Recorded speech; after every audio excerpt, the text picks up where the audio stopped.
श्रीराम समर्थ.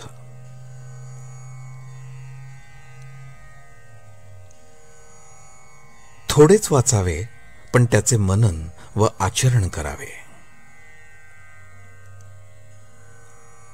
माया म्हणजे काय, तर जे परमात्म्याशिवाय असते ती माया. जे दिसते आणि नाचते ती सर्व माया.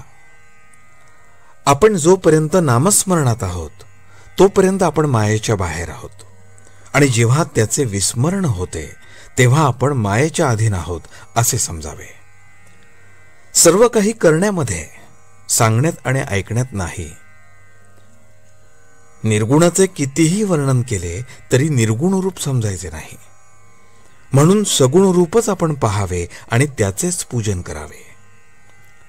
मी निर्गुणाची उपासना करतो असे जो म्हणतो त्याला खरे म्हटले म्हणजे निर्गुण हे काय ते समजलेच नाही, कारण तिथे सांगायलाच कोणी उरत नाही. एकाने मला सांगितले की मी सर्व वेदांत ग्रंथ वाचले आहेत. त्यावर मी त्याला म्हटले, तर मग तुम्हाला समाधान मिळालेच आहे? त्यावर तो म्हणाला, तेवढेच काय ते मिळाले नाही. मग एवढे वाचून काय उपयोग झाला? त्या वेदांताला घेऊन मग करायचे काय? आपण आपली भोळी भाबडी भक्तीच करावी. देवाला अनन्य शरण जाऊन त्याचे नामस्मरण करीत जावे, म्हणजे सर्व काही मिळते. जो जेवायला बसतो तो माझे पोट भरावे असे कधी शब्दांनी म्हणतो का? पण जेवण झाले की आपोआपच पोट भरते. आपण ग्रंथामध्ये जे वाचतो ते जर आचरणामध्ये आणले नाही तर त्या वाचनाचा उपयोग काय? म्हणून आपण फारसे वाचनाच्या वगैरे नादी लागू नये, कारण त्याने खरे साधन बाजूलाच राहते आणि त्या वाचनाचाच अभिमान वाटू लागतो. म्हणून थोडेच वाचावे आणि त्याचे मनन करावे. शरीराच्या अगदी लहान भागाला लागले तरी सबंध देहाला वेदना होतात.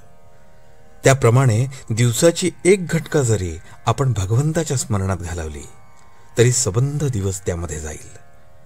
आणि दिवसांचेच महिने, महिन्यांचेच वर्ष आणि वर्षांचेच आपले आयुष्य बनलेले असते.